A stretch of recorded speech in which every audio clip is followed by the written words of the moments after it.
नमस्कार दोस्तों, बहुत बहुत स्वागत है आप सभी का गवर्नमेंट एजुकेशन में। दोस्तों, आज के इस वीडियो में हम प्रैक्टिस टेस्ट लगाने वाले हैं कंप्यूटर से। ओके। तो कंप्यूटर के जितने भी प्रश्न हैं या जितने भी आपने अभी तक किए हैं उनको आप रिवाइज कीजिए, बार बार वीडियो को देखिए, जिससे आपको क्वेश्चन अच्छे से याद हो जाएं और ऑप्शन ऑप्शन में जो कन्फ्यूजन होती है वो आपकी दूर हो। सबसे बड़ी बात है, क्योंकि आप थ्योरी पढ़ लेते हो लेकिन एमसीक्यूज के फॉर्म में आपको जब क्वेश्चन मिलते हैं तो वहाँ पर जो है डाउट होने लगते हैं कि ऑप्शन ए है, ऑप्शन बी है। तो मोस्टली जो है आप थ्योरी पढ़ के ज़्यादा से ज़्यादा क्वेश्चन प्रैक्टिस किया करें। ठीक है। चाहे आप किसी भी माध्यम से करें या यूट्यूब में जो भी एमसीक्यूज करा रहा हूँ वो टेस्ट सीरीज लगाएं, जो भी हैं जहाँ भी आपको ऑब्जेक्टिव बुक में दिए हों वो सभी आप लगाइए। बहुत हेल्पफुल रहेंगे, क्योंकि आपका एग्जाम जो रहता है वो ऑब्जेक्टिव टाइप ही रहता है। इसीलिए मैं बोलता हूँ कि थ्योरी पढ़ने के बाद आप ऑब्जेक्टिव क्वेश्चन ज़्यादा से ज़्यादा लगाया करें, और कहाँ गलती हो रही है आपकी वो आप नोटिस जरूर कर लिया करें। ओके। तो देखिए, पहले क्वेश्चन की तरफ पढ़ते हैं हम। पहला क्वेश्चन है, निम्नलिखित में से उस यंत्र का नाम बताना है जो कंप्यूटर को टेलीफोन लाइन से जोड़ता है। ऑप्शन है सीडी रोम, स्कैनर, मोडेम, या बात की जाए प्रिंटर। तो आप इसे ऑप्शन से भी वेरीफाई कर सकते हो, आसानी से ऑप्शन एलिमिनेट कर सकते हो इसको। सीडी रोम हमें पता है यह जो है स्टोरेज डिवाइस है, स्टोरेज डिवाइस कहा जाए इसे। कॉम्पैक्ट डिस्क जैसे हम बोलते हैं। ठीक है। स्कैनर आप सभी को पता होगा, स्कैन करने के लिए यूज करते हैं हम। प्रिंटर एक बात की जाए आउटपुट डिवाइस है। ठीक है। ये है इनपुट डिवाइस। तो इनको याद रखना है। बचा हुआ मॉडेम। मॉडेम जो रहता है यह है कंप्यूटर लाइन को टेलीफोन लाइन से जोड़ने को मदद करता है। ओके, तो याद रखना है मॉडेम। अगले प्रश्न की तरफ बढ़ते हैं। कंप्यूटर में विंडो एक प्रकार है। जो विंडो रहती है आपने देखा होगा, जैसे कि विंडो 10 हो गई, 7 हो गई। ठीक है, अब तो 11 भी आ गई है। तो ये क्या है? हार्डवेयर, सॉफ्टवेयर, दोनों, या इनमें से कोई नहीं? तो यह दरअसल जो है सॉफ्टवेयर होता है। तो इसका आंसर हो जाएगा हमारा बी ऑप्शन। सॉफ्टवेयर में आपको दो तरह के सॉफ्टवेयर देखने को मिलते हैं। एक होता है हमारा एप्लीकेशन सॉफ्टवेयर, ठीक है, और दूसरा होता है सिस्टम सॉफ्टवेयर। तो जो विंडो रहता है वो दरअसल सिस्टम सॉफ्टवेयर होता है। एप्लीकेशन सॉफ्टवेयर वो आपको देखने को मिलेंगे, जैसे कि एमएस ऑफिस हो गया। ठीक है। तो ये क्या है? एप्लीकेशन सॉफ्टवेयर हो गया, एमएस ऑफिस हो गया। बाकी के आपने देखा होगा जो फोटो एडिटर होते हैं, तो ये सब क्या होते हैं? एप्लीकेशन सॉफ्टवेयर होते हैं। और जैसे सिस्टम सॉफ्टवेयर की बात करूँ, यूनिक्स है, लाइनेक्स है, ठीक है, विंडोज है। तो ये सब आपको जो है एक जो है सिस्टम सॉफ्टवेयर है। अगला प्रश्न है यहाँ पर, कंप्यूटर वायरस केवल एक प्रकार का सॉफ्टवेयर है जो मुख्यतः नष्ट करता है प्रोग्राम, हार्डवेयर, आंकड़ों को या उपकरणों को। तो कंप्यूटर में जब भी कोई वायरस आता है वो क्या चीजें डिस्ट्रॉय करता है? हमारे प्रोग्राम को। जैसे कि आपने कोई भी सॉफ्टवेयर है, ठीक है, तो सॉफ्टवेयर किससे मिलके बना होता है? प्रोग्राम से मिलके बना होता है। प्रोग्राम से मिलके बना होता है सॉफ्टवेयर। तो वो क्या आता है, प्रोग्राम को कुछ इसमें मिसिंग चीजें या कुछ ऐसी चीजें जो है मिसिंग कर देता है, जिसकी वजह से वो प्रोग्राम ही फेल हो जाता है। तो प्रोग्राम को जो है नष्ट करता है, और जिसकी वजह से जो है सॉफ्टवेयर काम करना बंद कर देता है, आप बोलेगा मिसिंग फाइल है। ठीक है। तो ये सब चीजें आपको वायरस में देखने को मिलती हैं जो प्रोग्राम को नष्ट करता है। अगला प्रश्न यहाँ पर, निम्नलिखित में से कौन सी सूची औद्योगिक नहीं है? कौन सी सूची प्रौद्योगिक नहीं है? ऑप्शन है मोडेम, अपलोड, साइबर स्पेस, प्रकाश भंडार। यहाँ पर सूचना से संबंधित पूछी गई है, सूचना से प्रौद्योगिकी नहीं है।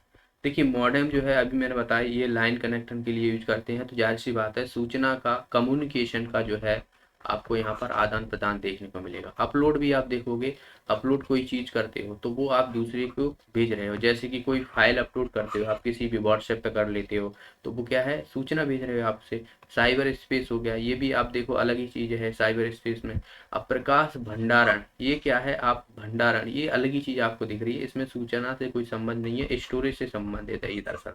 इसका आंसर हो जाएगा हमारा डी ऑप्शन। अगला प्रश्न यहाँ पर, किसी कंप्यूटर के प्रोग्राम में बच्चों द्वारा प्रयुक्त भाषा कौन सी होती है? तो बच्चों द्वारा प्रयुक्त भाषा कौन सी होती है? जावा, पायलट, पायलट, लोगो, या बात की जाए बेसिक। तो जो इसका आंसर हो जाएगा लोगो। लोगो जो है ये मोस्टली जो है बच्चों के द्वारा प्रयोग की जाती है, शुरुआत में यही भाषा सिखाई जाती है। जावा जो है ये हाई लेवल लैंग्वेज है, ठीक है, हाई लेवल लैंग्वेज है, याद रखना है।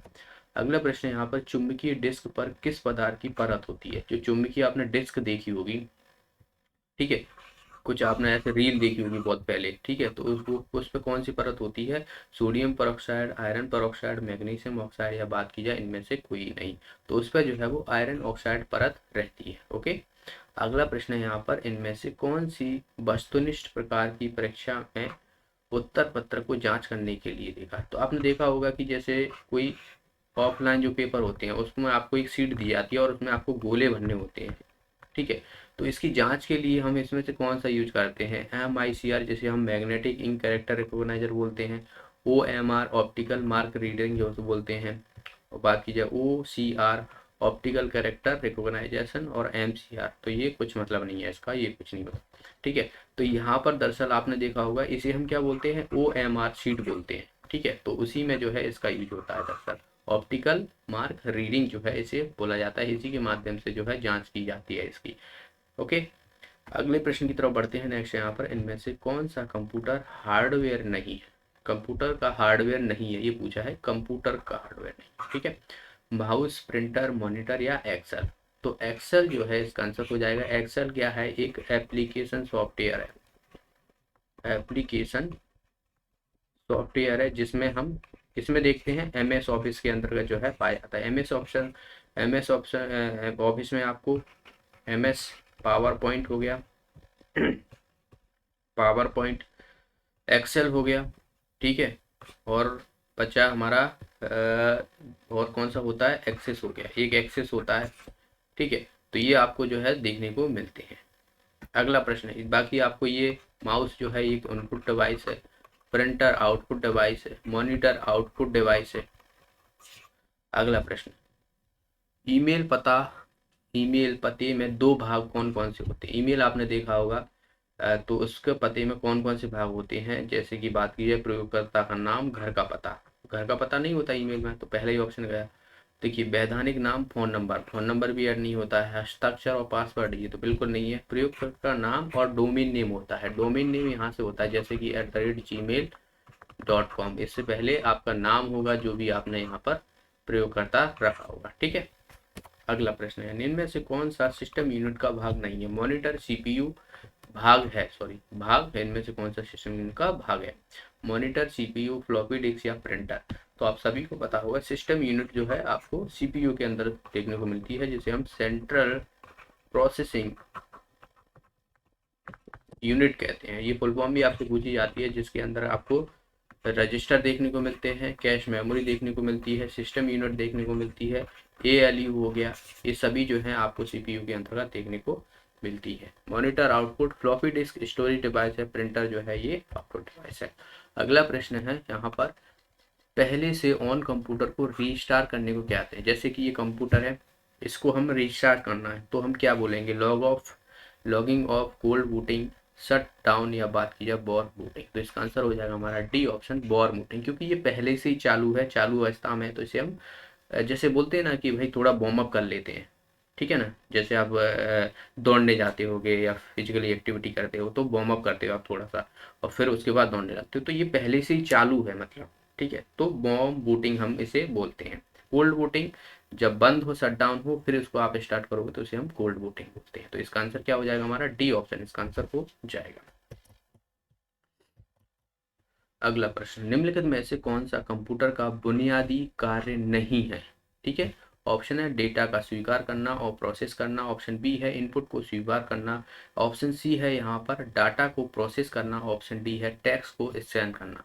तो इसका आंसर हो जाएगा हमारा D ऑप्शन। टेक्स्ट को स्कैन करने के लिए हम स्कैनर का यूज करते हैं, ना कि कंप्यूटर का, ठीक है, तो यहाँ पर ये जो है इसका कार्य नहीं है। तो ये सब आपको देखिए, इनपुट हो गया, डाटा प्रोसेसर हो गया, डाटा को स्वीकार करना, ये सब चीज़ें आपको कंप्यूटर में देखने को मिलती हैं।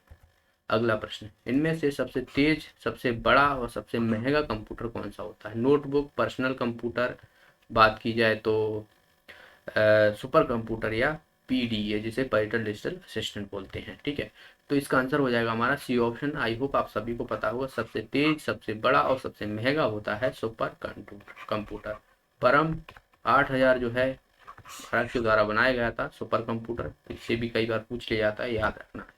अगला प्रश्न है एक निम्बल पता नहीं, ये क्वेश्चन बहुत ही फेवरेट है एग्जामिनर का, किसी न किसी एग्जाम में ये पूछा जाता है। एक निबल कितने बिटों के बराबर होता है?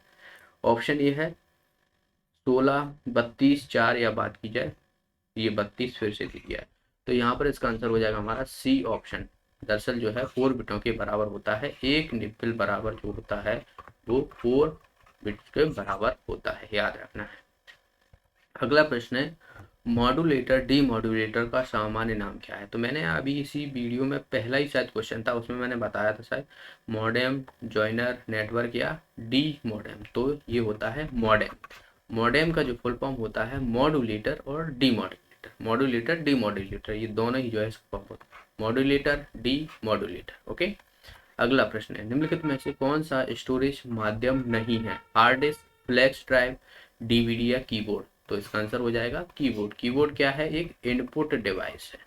ठीक है, बहुत ही आसान सा प्रश्न है, इनपुट डिवाइस है। ये डीवीडी, फ्लॉपी डिस्क, ये हार्ड डिस्क, ये आपको जो है वो एक्सटर्नल स्टोरेज डिवाइस है, एक्सटर्नल स्टोरेज डिवाइस। अगला प्रश्न, कंप्यूटर में अधिकांश प्रोसेसिंग में होती है, किस में होती है? मेमोरी, रैम, सीपीयू या बात की जाए मदरबोर्ड? तो ये हमें कंप्यूटर में अधिकांश जितनी भी प्रोसेसिंग होती है वो हमें सेंट्रल प्रोसेसिंग यूनिट में देखने को मिलती है। ठीक है, याद रखना, जिसे हम क्या बोलते हैं? कंप्यूटर का ब्रेन कहा जाता है, कंप्यूटर का दिमाग कहा जाता है, दिमाग। अगला प्रश्न डाटा या स्थान घेरने के अनुसार हमें यहाँ पर सबसे छोटे से सबसे बड़ी श्रेणी में हमें बताना है। ठीक है, तो सबसे छोटी अगर देखिए केबी, एमबी, टीबी और जीबी दिया हुआ, तो सबसे छोटी जो रहेगी वो केबी रहेगी, इसके बाद एमबी आती है, इसके बाद बात की जाए तो जीबी आती है, उसके बाद जो रहेगी वो टीबी आती है। किलोबाइट, मेगाबाइट, गीगाबाइट और टेराबाइट। ओके, याद रखना है। तो इसका आंसर क्या हो जाएगा? देखिए केबी, एमबी, जीबी और टीबी, यानी डी ऑप्शन इसका आंसर हो जाएगा। अगला प्रश्न, यह कंप्यूटर का वह कौन सा भाग है जिसे कोई छू नहीं सकता? हार्डवेयर, सॉफ्टवेयर, प्रिंटर या स्कैनर? तो हार्डवेयर तो आपको समझ में आता है, जैसे ये पेन है तो आप ये प्लास्टिक का बना हुआ है, तो ये क्या है? हार्डवेयर है, इसे हम छू सकते हैं। सॉफ्टवेयर आपको प्रोग्रामिंग के माध्यम से, प्रोग्रामिंग आप छू सकते हो, नहीं छू सकते हो, तो यही हमारा आंसर हो जाएगा। प्रिंटर और स्कैनर ये सभी आप छू सकते हो, ये हार्डवेयर के अंतर्गत आते हैं, तो इसका आंसर क्या हो जाएगा हमारा? बी ऑप्शन इसका आंसर हो जाएगा। अगला प्रश्न यहाँ पर, इनमें से कौन सा हार्डवेयर कंप्यूटर का कौन सा हार्डवेयर का उदाहरण नहीं है? माउस, प्रिंटर, मॉनिटर या ऑपरेटिंग सिस्टम? तो इसमें हार्डवेयर का उदाहरण नहीं पूछा गया है, तो इसका आंसर हो जाएगा हमारा ऑपरेटिंग सिस्टम। ऑपरेटिंग सिस्टम भी जो है प्रोग्रामों से मिलकर बना होता है, और जैसे कि मैंने बताया विंडोज हो गया तो ये ऑपरेटिंग सिस्टम है, यूनिक्स, लाइनेक्स, ये सभी क्या है? Operating system. अगला प्रश्न है कंप्यूटर निम्नलिखित में से कौन सा कार्य नहीं करता है? इनपुटिंग, प्रोसेसिंग, कंट्रोलिंग या अंडरस्टैंडिंग? तो ये अंडरस्टैंडिंग जो है यहाँ पर इसका आंसर हो जाएगा डी ऑप्शन। अंडरस्टैंडिंग का कार्य नहीं करता है, बाकी इनपुट, प्रोसेसिंग ये सभी जो है कंप्यूटर के अंदर आपको देखने को मिलते हैं, ये सभी इसके कार्य हैं। ठीक है, यहाँ पर मैं कुछ शॉर्टकट की आपको बता रहा हूँ, ठीक है, रिवीजन के माध्यम से। जैसे कि आपको सभी चीज़ें सेलेक्ट करना है तो कंट्रोल+A का यूज करते हैं। कोई भी टेक्स्ट है उसको बोल्ड करना है तो कंट्रोल+V के माध्यम से बोल्ड हो जाता है। कंट्रोल+C के माध्यम से कॉपी करते हैं, कंट्रोल+D के माध्यम से फिल करते हैं, कंट्रोल+F के माध्यम से फाइंड, और कंट्रोल+G के माध्यम से find next instance of text. ठीक है, H के माध्यम से रिप्लेस, कंट्रोल+I के इटैलिक, कंट्रोल+K के माध्यम से इंसर्ट ए हाइपरलिंक, और कंट्रोल+N न्यू वर्कबुक या न्यू जो है बात की जाए कोई फाइल खोलना। ठीक है, कंट्रोल+O ओपन करना, कंट्रोल+P प्रिंटर, कंट्रोल+R नथिंग राइट, कंट्रोल+A सेव करना, कंट्रोल+U के माध्यम से अंडरलाइन, कंट्रोल+V पेस्ट, कंट्रोल+W क्लोज, कंट्रोल+X कट करना, कंट्रोल+Y रिपीट करना जिसे हम रीडो बोलते हैं। ठीक है, कंट्रोल+Z कैंसिल करना जिसे हम अनडो बोलते हैं। बाकी बात की जाए F1 जो है हम हेल्प के लिए, F2 एडिशन या रीनेम के लिए यूज करते हैं, रीनेम के लिए, F3 पेस्ट के ऑफ द नेम, किसी भी नेम को, F4 repetition the last action. ठीक है, जो पहले प्रोसेस की गई उसी को रिपीट करने के लिए F4 का यूज करते हैं। बाकी F4 का आपको जो फॉर्मूला हो गया switch between absolute relative reference, इसके लिए भी यूज करते हैं। F5 गो टू के लिए, F6 नेक्स्ट पैन के लिए, F7 जो है स्पेलिंग चेक के लिए यूज करते हैं, F8 जो है एक्सटेंशन ऑफ द मोड के लिए यूज करते हैं, F9 रिकैलकुलेटिंग ऑल वर्क के यूज करते हैं, F10 एक्टिव मेन्यू बार के लिए, F11 न्यू ग्राफ के लिए, F12 सेव एज के लिए यूज करते हैं। ठीक है, तो ये है कंट्रोल प्लस कॉलम के लिए हम जो है बात की जाए तो insert the current time, control plus semi column के लिए डेट, करंट डेट इंसर्ट करना है। ठीक है, और ये डबल कॉमा ऊपर वाला जो रहता है, और इसके लिए सेल अबव ऊपर वैल्यू जो copy the value of the cell above, नीचे की करने के लिए फॉर्मूला फ्रॉम के लिए सिंगल जो है कॉमा यूज करते हैं ऊपर वाला। शिफ्ट के लिए बात की जाए offset adjustment of additional functional for Excel menu. Okay, F shift plus F1 what is it, shift plus F2 cell को एडिट करना है, कमेंट करना। ठीक है, shift plus F3 paste the function into the formula, shift plus F4 search next, shift plus F5 find के लिए, shift plus F6 previous panel के लिए, shift plus F8 add to the selection, shift plus F9 calculate the active worksheet, shift plus F10 popup menu display, shift plus F11 new spreadsheet, shift plus F12 save के लिए, और बात की जाए control plus F3 set name, control plus F4 close के लिए। ठीक है, control plus F5 XL size बढ़ाना, ये सब चीज़ें देखने को मिलता है इसमें। कंट्रोल प्लस F6 के लिए न्यू नेक्स्ट वर्कबुक विंडो के लिए, shift plus control plus F6 previous window पर जाने के लिए, control plus F7 move window, control plus F8 resize window, control plus F9 minimise the workbook, control plus F10 minimise and restore the windows, control plus F11 insert macro sheet. ठीक है, control plus F1 इसके लिए हम जो है file को open करने के लिए, अल्ट प्लस F1 जो है इंसर्ट ए ग्रो, और Alt plus F2 save as, Alt plus F4 output, Alt plus F8 बाकी है मैक्रो डायलॉग, और Alt plus F11 Visual Basic editor. ठीक है, तो इतनी है, आपको बहुत सारी तो पहले से ही चीज़ें आती हैं, इसको एक रिवाइज के माध्यम से आप वहाँ पर देख सकते हो। ओके, अगला प्रश्न है यहाँ पर, डैश MS एक्सेल 2010 में सूचना का स्टोर करता है, टेबल कवरेज रिपोर्ट या बात की जाए फॉर्म। तो टेबल के माध्यम से हम जो है MS एक्सेल में सूचना का स्टोर करते हैं। अगला प्रश्न देखिए, जनरेशन की बात की जाए तो जनरेशन में मैं आपको बता दूं, फर्स्ट जनरेशन जो स्टार्ट हुई थी 1940 से 1950 तक रही थी, जिसमें हमें वैक्यूम ट्यूब देखने को मिले थे। सेकंड जनरेशन में ट्रांजिस्टर आए जो कि 1950 से 1960 के बीच में सेकंड जनरेशन चली। थर्ड जनरेशन में 1960 से 1970 के बीच में IC जिसे हम इंटीग्रेटेड सर्किट देखने को मिले। ओके, फोर्थ जनरेशन में जो है बात की जाए 1970 जिसे में हमें माइक्रो प्रोसेसर देखने को मिले। और अभी जो फिफ्थ जनरेशन चल रही है, फिफ्थ जनरेशन, ठीक है, तो ये आपको अभी करंट में चल रही है, जिसमें हम आर्टिफिशियली इंटेलिजेंस देखने को मिलते हैं, जैसे कि रोबोट हो गया, आर्टिफिशियली चीज़ें देखने को मिलती है। ठीक है, तो अभी जो करंट में चल रही है वो फिफ्थ जनरेशन चल रही है। तो इन सबको आपको याद रखना है, कौन कौन से जनरेशन में किसका जो है इन्वेंट हुआ था। अगला प्रश्न है यहाँ पर, पहला सक्रियात्मक इलेक्ट्रॉनिक अंकीय कंप्यूटर, ठीक है, ENIAC, EDBAC, EDSAC और UNIVAC। तो पहला इलेक्ट्रॉनिक अंकीय कैलकुलस जो रहा था वो रहा था ENIAC। ओके, जिसे हम बोलते हैं इलेक्ट्रॉनिक न्यूमेरिक इंटीग्रेटेड कंप्यूटर। ठीक है, जिसका जो बिल्ड किया गया था जॉन मैक्सवेल और बात की है जे प्रेस्पर। ठीक है, तो इनका नाम भी पूछ लिया जाता है, याद रखना है, जॉन और जे प्रेस्पर करके याद रखिए। इन्हीं के द्वारा जो है पहला सक्रियात्मक इलेक्ट्रॉनिक अंकीय कंप्यूटर का जो है इन्वेंट किया गया था। ठीक है, तो दोनों ही चीजें याद रखना है, इंपॉर्टेंट है। अगला प्रश्न है यहाँ पर, प्रोग्राम हेतु सर्वप्रथम विकसित की गई कंप्यूटर भाषा। सबसे पहले जो भाषा जो यूज हुई थी या विकसित की गई थी वो कौन सी थी, फोर्ट्रन, कोबोल या पास्कल बात की जाए, इनमें से कोई नहीं। तो सबसे पहले जो रहा था वो रहा था फोर्ट्रन, जिसे हम फॉर्मूला ट्रांसलेशन बोलते हैं। इसका फुल फॉर्म याद रखना, फॉर्मूला ट्रांसलेशन। ठीक है, ट्रांसलेशन तो याद रखना है।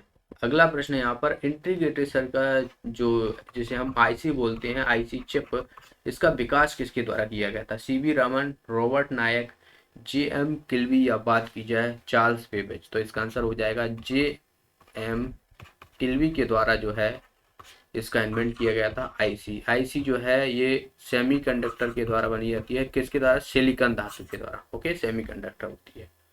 अगला प्रश्न है यहाँ पर एमएस वर्ड 2010 में टेक्स्ट के मध्य में करने के लिए हम कौन सी शॉर्टकट यूज करते हैं? Control plus E, control plus E, control plus R, control plus है।